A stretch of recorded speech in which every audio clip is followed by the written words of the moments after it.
삶으로 드리는 진짜 예배는 어떤 예배일까요? 오늘 말씀 앞에서 하나님께서 내게 주시는 은혜의 말씀을 붙잡으실 수 있기를 예수님의 이름으로 축복합니다. 우리는 계속해서 로마서 말씀을 살펴보고 있죠. 로마서는 크게 두 부분으로 나눌 수가 있었어요. 1장부터 4장까지는 믿음으로 의인이 된다. 네 글자로 이신칭의라고 하죠. 그리고 나머지 로마서 5장부터 16장까지는 의인은 믿음으로 살아요.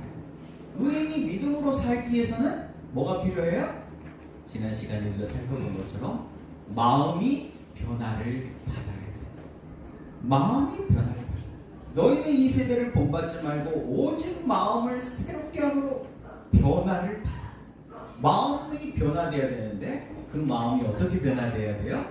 그리고 그 마음을 어떻게 변화시켜요? 알라, 여기라, 들이라, 따르라. 그래서 첫 글자만 따면 알려듣다.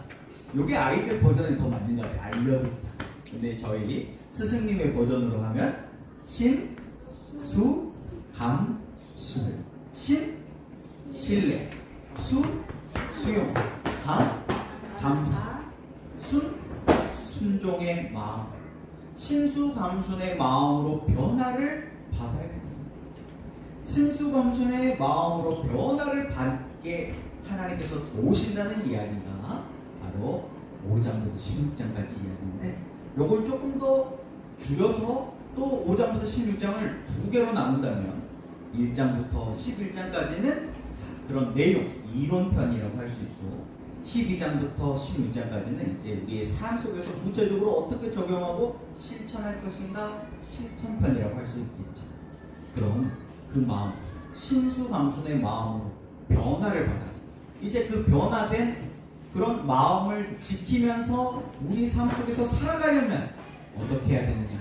로마서 10장 10절에서 배운 마, 및, 입, 시. 날마다 마음으로 믿고 입으로 시인하는 것이 중요하다. 그러니까 로마서는 이 세 가지 단어만 기억하면 되겠네요. 로마서가 뭐냐? 라고 물어보면 이, 신, 칭, 의. 요거는 한 30점짜리 되는 것 같아요. 1장부터 4장까지만이니까. 1장부터 4장까지는 이신칭이고, 그 다음에 5장부터 11장까지는 신수감순으로 마음을 변화시키는 이야기고, 마음이 변화된 사람들이 날마다 이렇게 하면서 살아가는 이야기, 삶으로 드리는 진짜 예배 이야기. 그건 어떻게 하는 거냐? 마, 미, 입, 시. 날마다 이것을 마음으로 믿고 입으로 신하는 것이다. 그냥 한번 들어본 거, 좋은 말씀이네, 참 좋은 얘기네요, 참 은혜로워요, 요거는 알라에서 끝나버릴 거잖아요. 변화가 안 돼. 마음이 한번 은혜 받아가지고 변화됐다 하더라도 이걸 날마다 하지 않으면은 또 이게 고갈돼요. 그래서 마음으로 믿고 입으로 시인하는 삶을 날마다 사는 거예요. 그래서 산제사예요. 죽은 제사가 한 번 죽어서 드리는 제사가 아니고 날마다 살아서 드리는 제사. 그 예배를 하나님께서 기뻐하신다 라는 이야기죠. 죄와 죽음이 다스리는 나라와 은혜와 생명이 다스리는 나라. 우리는 은혜와 생명이 다스리는 나라 쪽으로 가야 된다는 걸 너무나 잘 압니다. 그런데 헛갈려요. 제멋대로의 길로, 편안한 길로, 쉬운 길로 헛갈리며 갈 때도 많아요. 그런 말이 있더라고요. 강물이 이렇게, 물살이 이렇게 흐르잖아요. 강물에 물살이 흐르잖아요. 그런데 물고기들을 보면은요, 물고기들은 그 물살을 따라서 헤엄을 치는 것 같아요? 아니면 반대로 헤엄을 치는 것 같아요? 죽은 물고기만 그 물살을 따라 흘러내려가요. 떠내려가는 거죠. 근데 살아있는 물고기들 보면은요, 반대로 헤엄을 쳐요. 저와 여러분의 믿음도 마찬가지겠죠. 그 믿음이 살아있다면 죄와 죽음이 다스린 나라는 우리가 선택하고 막 뭔가를 배우고 노력을 하지 않아도 저절로 죽어있으면 떠내려가요. 가만히 있어도 또 내려가요. 그래서 어떻게든지 죄와 죽음이 다스리는 나라 쪽이 아닌 은혜와 생명이 다스리는 나라 쪽으로 가려는 그런 예씀, 몸부림, 그것이 있다면 그것이 우리의 믿음이 살아있다는 증거겠지. 그걸 6장에서 뭐라 그러냐면 죄가 왕노릇 결코 그럴 수 없다라고 말합니다. 떠내려갈 수 없다는 거예요. 앞을 향해서 가야 된다. 다시 애굽으로 돌아갈 수는 없어요. 가나안을 향해서 가는 거죠. 그러려면 이 죄의 줄을 끊어버려야 된다. 우리가 반복해서 짓는 나쁜 습관들 말이에요. 우리가 완벽하게 죄를 안 지을 수는 없어요.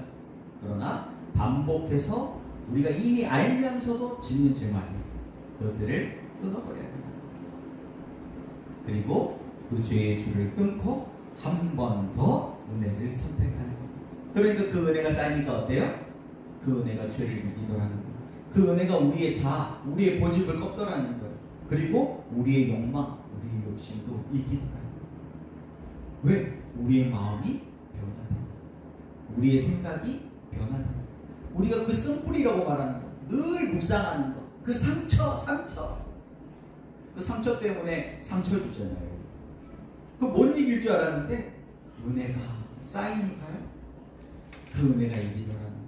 그래서 이 거룩한 은혜 받는 이 은혜 습관을 우리가 만들어야 되는데 이 은혜 습관을 만드는 그 목적이 뭐냐? 바로 신수감순의 마음으로 우리의 마음을 변화시키는 거예요. 이게 예수님께서 씨 뿌리는 비유에서 말씀하신 것으로 얘기하면 우리의 마음이 좋은 땅으로 기경됩니다. 우리의 마음이 좋은 땅이 되면 하나님의 말씀이 씨가 떨어져서 어떻게 돼요? 30배, 60배, 100배의 열매를 얻게 된다는 거예요. 똑같이 은혜 받는데 어떤 사람은 여기 문 열고 나가면서 다 잊어버려요. 근데 어떤 사람은 30배, 60배, 100배의 은혜가 더 넘치게 삶에서 맺혀가지고 나 먹고 남아가지고 은혜를 나눠주는 삶을 살다는 거예요. 그 비결은 말씀이 있지 않아요. 어떤 특별한 말씀, 어떤 특별한 기도, 어떤 특별한 찬양이 아니고 마음이란 마음. 내 마음이 목토와 같이 좋은 땅으로 변화되면 그 놀라운 기적이 실제 우리의 삶에서 실제가 되더라고요. 신수 감순의 마음으로 변화를 받아. 하나님의 말씀이 우리의 마음에 떨어졌을 때 30배, 60배, 100배의 결실을 맺는 복된 삶을 다 사시기를 예수님의 이름으로 축복합니다. 하나님은 우리를 팡팡 밀어주세요. 그런데 이 신수 감순의 마음으로 변화됐다 할지라도 오늘 예배 가운데 내가 은혜 받았다 할지라도 오늘 이렇게 찬양팀 뜨거운 찬양을 하니까 너무 막 애랑 모시기 와서 찬양하는 거예요. 막 은혜를 받았어요. 그런데 이 은혜가 며칠 갈 것 같아요. 우리가 이미 구약 레위기를 공부할 때 배웠듯이 아무리 큰 은혜도 3일 넘기 어렵다는 걸 우리가 배웠죠. 아무리 큰 은혜도 3일이 안 돼요. 이스라엘 백성들 보세요. 홍해의 기적을 경험했어요. 근데 광야에 들어서 3일길을 딱 걸었는데 물이 없으니까 바로 어떻게 해요? 마라 있으면 물 딱 만나죠. 원망 불편해버리죠. 이거는 그냥 예배 때 좀 은혜 받았다는 게 은혜 받았다 그런 수준이 아니고 홍해를 걷는 기적은 완전히 앞뒤 좌우가 다 막힌 거잖아요. 사면초가의 그런 기가 막힌 위기 가운데 그것이 어떤 경제적인 위기일 수도 있고 아니면 그것이 건강의 위기일 수도 있고 아니면 그것이 어떤 가정의 어떤 큰 사내 못 사내 그런 큰 위기일 수도 있겠죠. 그런데 그 위기 가운데서 하나님께서 기적적으로 구원해 주신 거예요. 그런데 그런 큰 은혜의 감격도 3일 못 가요. 좀 원망불평거리 생겨버리니까 바로 원망불평. 그러니까 결국 하나님께서 우리를 기적 같은 그런 큰 은혜로 팍팍 밀어주셔도 그것을 방해하는 내 마음의 문제를 해결 못하면 내 속이 시끄러워가지고 3일 못 가요. 그러니까 하나님의 이 놀라운 사랑에서 아무것도 끊을 수가 없는데 이 은혜를 거절할 수 있는, 이 사랑을 거절할 수 있는 것이 딱 하나 있어요. 그게 나더라. 나의 쓴뿌리 같은 상처받은 내 상한 감정, 내 왜곡된 생각, 이 마음이 변화되지 않으면은 하나님이 아무리 은혜 줘도 30배, 60배, 100배의 열매가 안 맺더라. 그 이야기잖아요. 그럼에도 불구하고 하나님의 사랑이 우리를 포기하지 않기 때문에 우리가 포기하지 말아요. 어떤 글에 보니까 그렇더라고요. 요즘 김장철이잖아요. 포기는 배추 셀 때만 쓰는 거예요. 포기하면 안 돼요. 포기만 하지 않으면 그건 실패가 아니에요. 포기해버릴 때 진짜 그게 실패가 됩니다.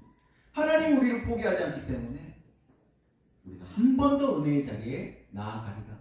포기하지 않으면 결국 그 은혜가 쌓여가지고 우리가 넉넉히 이기더라고요. 근데 그걸 출애굽기처럼 광야를 뱅글뱅글 돌면서 그런 삶의 시행착오를 거쳐가면서 이렇게 하면 안 되는구나. 기가 막힌 산전수전 공주전을 거쳐가면서 억지로 마음으로 이게 믿어지고 입으로 시인하면 너무 세월이 낭비가 돼요. 그래서 세월을 아껴야 되겠죠? 세월을 아끼려면 어떻게 해버리면 되겠어요? 이걸 기가 막힌 그런 상황이 됐을 때만 마음으로 믿고 입으로 시인하지 말고 날마다 마음으로 믿고 입으로 시인하고 하루를 시작하고 날마다 마음으로 믿고 입으로 시인하고 하루를 마치면 돼요. 그게 구약으로 말하면 제사장들의 자기 경영이었죠. 3번째, 제사장들은 하루 일과를 시작하기 전에 예배를 드리고 시작해요. 그리고 하루를 마감하면서 성전 문을 닫으면서 3번째를 또 드리고 하루를 마감해요. 그렇게 우리가 왕같은 제사장으로서 하루를 시작할 때 예배하고 하루를 마감하면서 예배하면 그게 가나안의 삶인 거예요. 근데 이 예배가 목도합시다, 찬양합시다, 기도합시다, 그 예배가 아니라는 거죠. 그 예배는 어떻게 날마다 아침 저녁으로 드려요? 그 예배가 아니고 이 예배가 뭐냐면 신수감순의 마음을 붙잡으려는 마음으로 믿고 입으로 시인하는 예배라는 거예요. 이 예배는 아침 저녁에만 할 수 있는 것이 아니고 우리가 이것을 딱 마음으로 붙잡고만 있으면 365일 24시간 우리의 삶 속에서 드리는 예배로 드릴 수 있다.